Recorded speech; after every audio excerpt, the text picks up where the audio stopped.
أعوذ بالله من الشيطان الرجيم بسم الله الرحمن الرحيم Bismillahirrahmanirrahim. Assalamualaikum warahmatullahi wabarakatuh. Kawan-kawan PPA yang dirahmati Allah dan pemirsa sekalian di rumah, alhamdulillah ini kajian kuliah wisata hati kembali kita laksanakan. Pada hari ini kita akan belajar tentang pengantar ke rahasia angka 11. Jadi kita punya seminar judulnya Rahasia Angka 11 dan The Miracle of Giving. Itu perpaduan antara tahajud, kekuatan tahajud dan sedekah. Dua amalan ini emang berat dilaksanakan. Karena berat, pahalanya luar biasa dan faedahnya juga luar biasa. Suatu hari, ya, sebut saja begitu, Ahmad, seorang security, punya masalah dengan tempat tinggalnya. Sebelumnya nggak punya masalah, tapi kemudian dia punya masalah dengan tempat tinggalnya, yaitu tempat tinggalnya sempit. Kira-kira 5-6 tahun yang lalu, saudara pasti mengiyakan bahwa di Jakarta sendiri masih ada rumah kontrakan yang nilainya 75.000 per bulan. Ada ya? Rumah kontrakan yang bayarnya 75.000 per bulan. Ahmad ini tinggal di rumah kontrakan yang segini. Bentuknya kalau saya boleh petain gitu kira-kira, ini pintu, ini ruang tamu yang tidak bisa disebut ruang tamu, ini tempat tidur, ya, ruang tamu, ini kamar tidur, terus ini dapur dan kamar mandi. Nah ini lorong nih. Dulu ini muat buat dia. Ini muat buat dia karena anaknya cuma 2. Jadi dia, istrinya, nah anaknya 2. Persoalan kemudian datang ketika akan lahir jabang bayi yang ketiga. Persoalan kemudian muncul ketika akan lahir jabang bayi yang ketiga. Kenapa jadi persoalan? Karena sempit. Ahmad ini bahkan dia punya motor. Ini motor terbalik nih. Mesti kan rodanya di bawah ya. Iya malum lah, kita kan bukan Patinosidin ya. Di sini di atas nih mestinya. Dia punya motor yang kalau malam ini motor harus dimasukin. Dan untuk masukin motor yang di sini dia harus numpukin barang. Makanya saudara, kalau saudara ngelihat ke bawah, pasti saudara lebih dah. Kan main kan? Tapi karena kita selalu melihat ke atas, emang kurang melulu.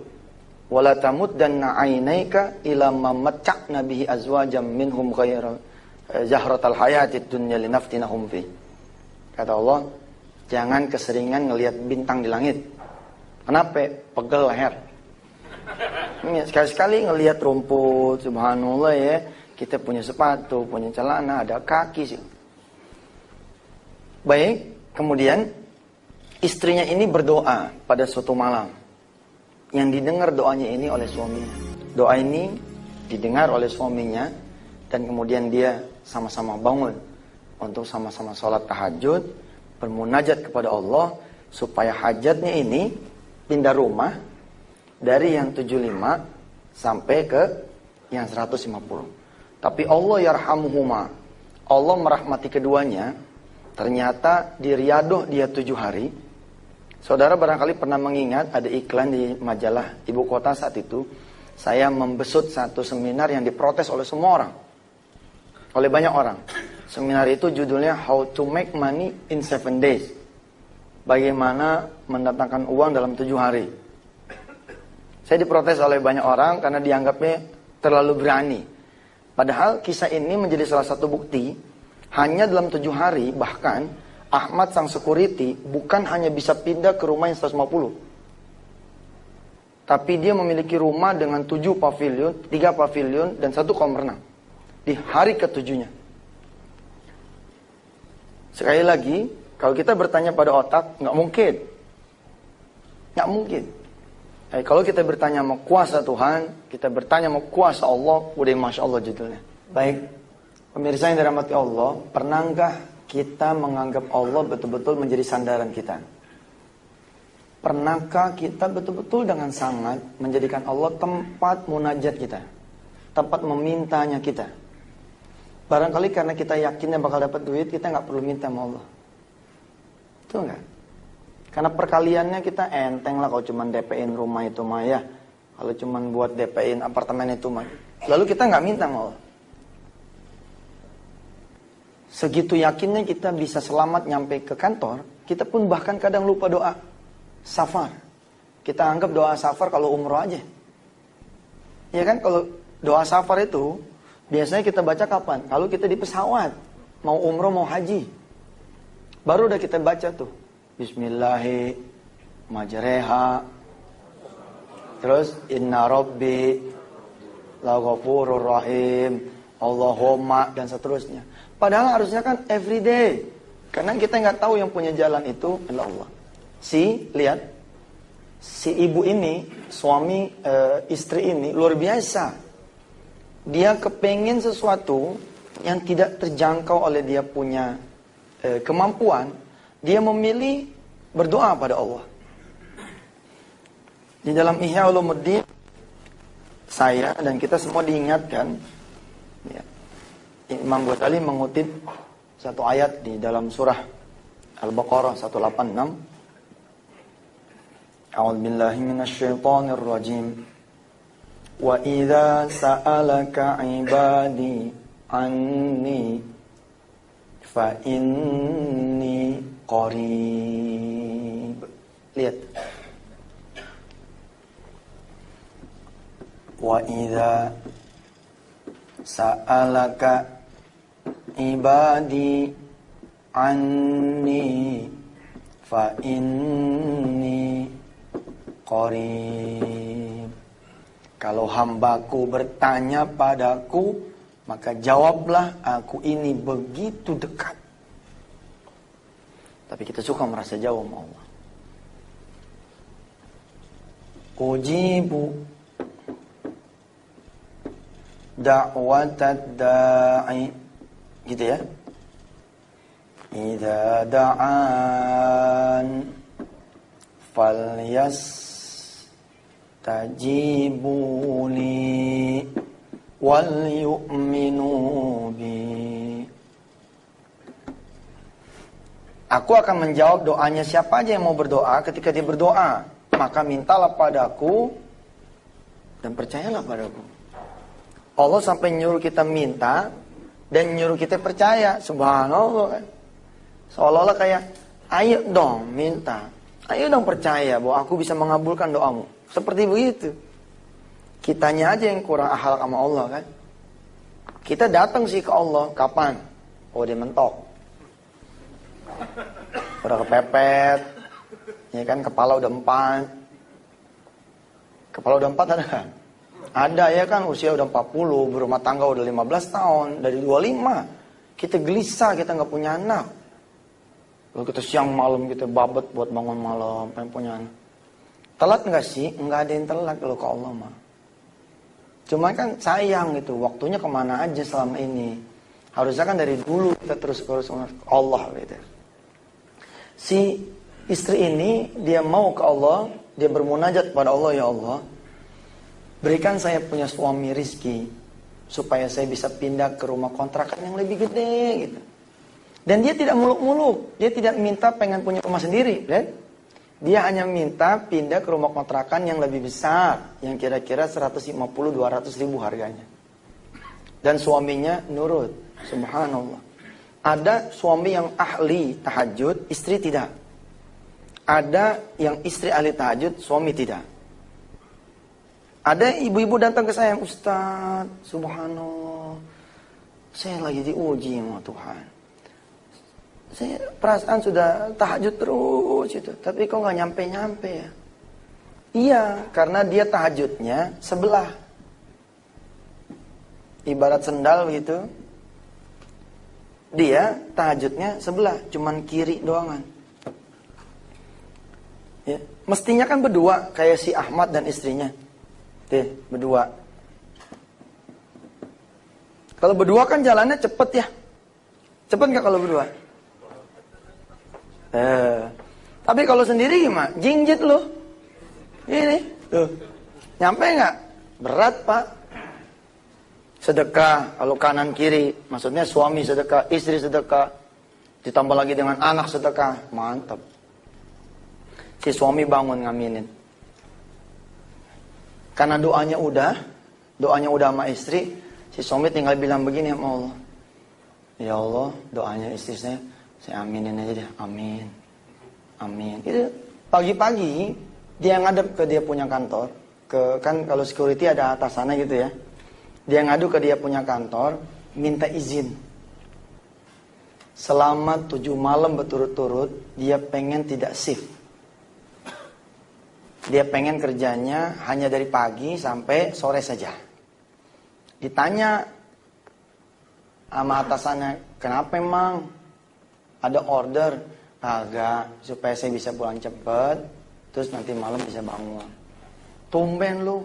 Iya nih istri punya sesuatu hajat.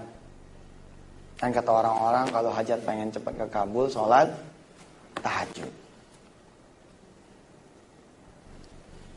Ya deh, kata si atasannya, ya deh, minggu ini saya izinin situ tidak masuk shift, melainkan hanya fix dari pagi sampai sore saja. Mulailah kemudian dia melakukan ritual yang namanya sholat sunat tahajud. Ibu bapak yang dirahmati Allah, di dalam surah As-Sajdah, surah ke-32, surah ke-32, ayat 16, ada kalimat begini. Tatajafa junubuhum anil madaji'i yad'una rabbahum khawfan wa tama'a wa mimma razaqnahum yunfikun. Surah ke-32 ayat 16. Surah ke-32 ayat 16. Tatajafa junubuhum anil madaji'. Kalau lagi punya masalah, punya hajat, nih termasuk kasus si Ahmad pengen pindah rumah yang gedean dikit, harusnya dia apa? Tatajafa junubuhum, jauhin dia punya lambung, jauhin dia punya pinggang, jauhin dia punya perut. Dari mana? Anil madaji, dari tempat tidur. Ngapain? Yad'una rabbahum khaufan wa tama'an. Bangun sholat tahajud. Dan ini dia lakukan. Ada satu nih yang belum dia lakukan, apa nih? Wa mimma razaqnahum yunfikun. Makanya seminar kita judulnya kan Rahasia Angka 11 plus The Miracle of Giving. Jadi jangan cuma tahajudnya saja, tapi juga sedekah. Supaya rodanya supaya jalan. Nanti Allah yang punya kuasa sama dia, membuat dia menjadi wa mimma razaqnahum yunfikun. Namanya orang susah pak, jarang dia untuk mikir sedekah. Jangankan orang susah, ya. Kita aja yang merasa kaya nggak mikir sedekah. Ini sudah menjadi emang umum begitu. Kalau orang susah, yang rezekinya kurang, tidak pernah terfikir sama dia wa mimma razaqnahum yunfikun. Diajak sholat duha, ayo dah. Diajak ngaji habis-habisan, ayo dah. Ngerti itu ngaji habis-habisan, ngaji sampai pol. Tapi kira diajak sedekah. Waduh, mesti gue dong yang disedekain. Iya benar begitu. Nah, Allah lah yang kemudian nanti membuat dia wa mimma razaqnahum di hari kelima. Kurang lebihnya begitu. Senin malam bangun kan? Selasa malam bangun, Rabu malam bangun. Doanya apa tuh si suaminya, si Ahmad? Amin, amin, amin. Di Kamis pagi, Allah berkehendak buat dia. Bapak Ibu yang dirahmati Allah dan pemirsa, penikmat kuliah wisata hati. Tanda-tanda kita layak mendapat pertolongan Allah. Satu, kalau kita datang ke Allah. Tanda-tanda bahwa Allah menurunkan pertolongannya buat kita, kalau Allah menghadirkan kesusahan di depan kita, terus kita close, kita tutup. Sering saya contohkan, kalau kita sakit, ada telepon nih dari ponakan. Om, mama sakit, masuk rumah sakit, ada duit enggak 2 juta. Kita cuma megang duit 2 juta tuh. Apa yang kita bilang sama dia? Waduh, sayang, kalau minggu kemarin mah om punya. Sekarang mau om punya tapi ilah-ilah cuma 2 jutanya. Gimana kalau kita baca Fatihah aja deh? Coba orang minjem duit dibacain Fatihah. Bukan sih nggak boleh, boleh-boleh aja gitu kan. Tapi dia kurang lengkap gitu. Padahal Allah udah mau datang tuh. Allah udah mau datang. Ketika dia datang, Allah turun. Tapi kan Allah turun lewat wasilah dong. Walaupun dia berkehendak ya. Kalau dia berkehendak nggak pakai yang beginian, bisa-bisa saja. Tapi umumnya secara ilmu normatifnya begitu. Kemis pagi, rupanya dia layak dapat ini nih, dapat pertolongan Allah. Pagi-pagi Kemis nih, dia punya adik datang. Istrinya kan, supaya dapat rumah yang lebih gedean, malah kau nambahin lagi nih 2 anak yatim nih. Udah kata dia, gua sih ngizinin, tapi tunggu empok lu aja deh. Empok lu nih lagi ke pasar. Kalau empok lu ngizinin, anak lu pada bisa tinggal di sini, lu tinggal dah. Mana kayak yang ternyangkutnya, nggak cukup dibawa di internet, gua taruh dah. Masya Allah Pak, Ibu, si adiknya nih nggak mau. Saya jarang ngobrol sama empok, abang aja deh ngobrol dah. Iya, ntar gue ngobrol sama dia dah. Kejadian tuh hari apa tuh? Hari Kamis. Dia mulai riado hari apa tuh? Senin. Lihat, nggak nyampe Senin, kelas dijawab sama Allah. Udah saya bilang, kalau riado mah, Allah mah luar biasa. Kita datang di ro'an, kita datang selangkah, Allah 2-3 langkah datang ke kita. Kita lari, Allah lompat sama kita. Subhanallah. Istrinya pulang nih, cik pulang. Terus bicaralah dia, hatinya gitu. Kenapa? Karena dia nggak sanggup melihat wajah istrinya. Ya, nenteng belanjaan. Dia pengen ngomong tapi udah keseket duluan nih di leher. Pengen ngomong, Dek, ponakan abang datang. Tapi ya Allah, dia pengen tinggal di sini selama emaknya tuh di Arab Saudi sono. Ngizinin nggak lu ponakan abang nih tinggal di sini? Nggak sampai hati dia. Karena ngeliat mukanya, apalagi barangkali dia ini begitu pulang dia ngomong, Bang, ini kita udah 3-4 hari ini tahajud. Mudah-mudahan dia doa kita dikabul. Wah, makin susah tuh. Ngomongnya makin. Di dalam kekuatan doa, kita jarang ngincer waktu. Paham gak kalimat saya? Jarang ngincer waktu. Padahal disebut oleh Imam Ghazali begini. Ayyatarafada li du'aihi al-awqata syarifata ka yaumi arafata minas sunnah minas sanah wa ramadhana minal ashhur wa yaumal jum'ah wa yaumil jum'ah minal usbu' wa waqti sahri min sa'atil lail. Hendaklah kalian mengincar waktu-waktu yang mustajab untuk berdoa. Waktu saya susah dulu, saya punya ibu ngomong begini. Sob, tungguin no asar. Tungguin asar. Kita nanya sama beliau, kenapa asar ditungguin? Habis asar lo baca no. Ya. Lo baca no habis asar ya. Surah apa kedah yang kira-kira bisa nganterin situ sama redonya Allah. Kalau buat kesulitan mah doa habis asar mantep banget. Itu jarang kita ngincer tuh. Kalau bisa kata Imam Ghazali, ngincerlah wa waqti sahri min sa'atil lail diantaranya. Waktu sahur untuk berdoa. Nah si suami, pemirsa, dan sahabat-sahabat PPA yang dirahmati Allah, serta jamaah kajian wisata hati.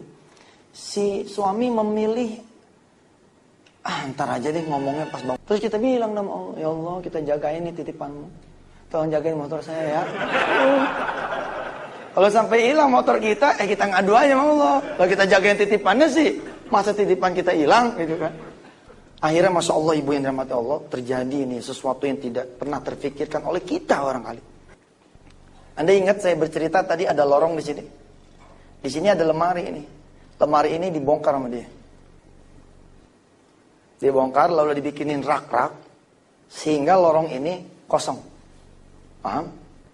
Sehingga kata istri dan suami ini, dah biarin tuh dua ponakan tidur di sini. Jadi motor tetap aman masuk, dia tetap bisa tidur di sini. Subhanallah. Sebuah niatan dan perilaku yang mengagumkan yang belum tentu kita mau. Dan belum tentu kita bisa gitu. Bukan saja belum tentu kita mau, tapi belum tentu kita bisa. Pagi-pagi Jumat itu dia datang ke rumah adiknya. Apa dia bilang? Empok lu udah setuju noh? Boleh dah. Kan kalau kita buka sekolahan ada free trial ya. Nah ini ada free trial juga nih. Home free trial kira-kira gitu. Jajal lagi nanti Senin lu bawa anak lu masuk sono rumah. Sebelum lu ke Surabaya. Kalau emang dia betah, udah biarin sampai gede dia tinggal sama gue juga nggak apa. Gue sih senang aja. Subhanallah. Istrinya almarhum adiknya tuh senang bukan main. Dan ini adik ipar rupanya. Bukan adik kandung. Yang adik kandungnya dia suami dari si ibu tersebut. Senang bukan main, dia mendoakan mudah-mudahan abang sehat. Itu tuh the great moment sebenarnya buat doa kita. The great moment ketika misalnya saudara pengen punya sesuatu ya cium tangan sama orang tua gitu kan. Terus kita bilang, ma doain ma, undangan udah mau dicetak, cincin udah mau dibeli, doain jangan sampai ini kabur lagi ya ma. Pusing ya. Emak kita bilang, iya nak, emak mah bisa cuma doain aja sambil netes dia. Aduh tuh great moment tuh. Nah great moment buat kita tuh yang tadi tuh, buat si Ahmad tadi tuh adiknya ngomong, mudah-mudahan lah abang punya hajat kekabul. Abang sehat, rezeki abang banyak. Subhanallah. Kadang-kadang kita suka ngejebak kan. Begitu kita didoain sama si Ustad, udah Ustad, udah gue kasih udah bagus, jangan doain gue. Ustad doa sendiri aja. Kan suka begitu tuh. Kita ngasih proposal dikasih ke kita bantu, terus Ustad kita ngedoain kita. Oh Ustad doa sendiri aja loh, susah minta sama gue. Harusnya nggak gitu ya kan. Atau kita suka nyinyir barangkali di masjid-masjid kita suka ini great moment buat kita. Dia jalan nih. Jalan kemana? Jalan kerja ya. Mulai kebaca bagaimana Allah menjawab dia punya keinginan. Saya mah waktu mengisahkan ini pertama kali netes air mata saya. Ini kalau nggak dipotong iklan mah gue nangis nih. Potong iklan sih nih. Air mata mau keluar nggak jadi. Benar ibu mengharukan loh. Jangan kata langitnya Allah tuh, baru lantai kesekian saja udah melihat. Kedengeran itu. Ada security, bawahan paling bawahnya dia. Menyediakan waktunya untuk istrinya bangun malam. Ngaminin doa istrinya. Masya Allah. Apa dia bilang? Ini orang soleh ini yang harus jagain saya punya rumah ketika saya ke luar negeri. Makanya diberitahu kan, mulai Senin jangan ngantor di sini. Karena ngantor di mana? Di rumah. Gantian si satpam yang ngerjain. Nggak bisa pak. Kok nggak bisa? Iya pak, bapak tahu sendiri. Ini saya punya anak 2. Enggak, gua nggak tahu. Iya lupa pak, bapak nggak tahu. Ya emang begitu. Kalau pimpinan kan nggak tahu yang bawah. Kalau pimpinan tahu yang bawah hebat tuh. Begitu datangnya kan di lobi, bisa negor. Assalamualaikum Pak Ziana. Bapak tahu nama saya? Iya ada di situ. Ada apa namanya? Name tag-nya. Terus nanya anak. Hebat tuh pimpinan bisa nanya anak. Anak gimana Pak? Aduh Pak. Kok aduh? Iya Bapak nginjak kaki saya Pak. Top dah kalau pimpinan bisa gitu tau Pak. Tapi emang jarang pimpinan kenal sama bawahan jarang. Dia dapat informasi makanya dia panggil. Benar gak sih begitu? Nah tapi begitu dialog benar apa dia bilang? Bapak tinggal di rumah saya, jagain rumah saya selama saya dan keluarga kata ke luar negeri. Pak saya nggak bisa. Kenapa nggak bisa? Repot Pak. Kalau malam itu kan saya mindahin barang apa segala macem buat saya punya anak masuk tuh 2 tidur. Apalagi ini nanti ada 2 anak, dia cerita tuh. Ada 2 anak yang baru masuk. Tersenyum si bosnya. Dengan mudahnya emang Allah bilang kuntu. Suci Allah memang yang mendengar segala kita punya doa. Wajar kalau kemudian Nabi Allah Ibrahim memuji luar biasa Allah Tuhannya dan Tuhan kita semua. Inna Rabbi la sami'ud du'a. Sungguh Tuhan kita ini maha mendengar doa. Apakah si security itu berhenti dengan pindah rumah itu saja? Artinya dari rumah ini menjadi rumah super mewah. Apakah berhenti pada ini rumah orang? Belum tentu. Kalau kemudian dia, misalkan gitu ya, tetap beriadoh di dalam rumah ini. Paham gak? Kalau dia jejak terus nih riadohnya nih, dia tambahin terus, bukan tidak mungkin. Rumah ini akan menjadi rumah dia. Seperti kisah yang akan kita saksikan di episode berikutnya. Assalamualaikum warahmatullahi wabarakatuh.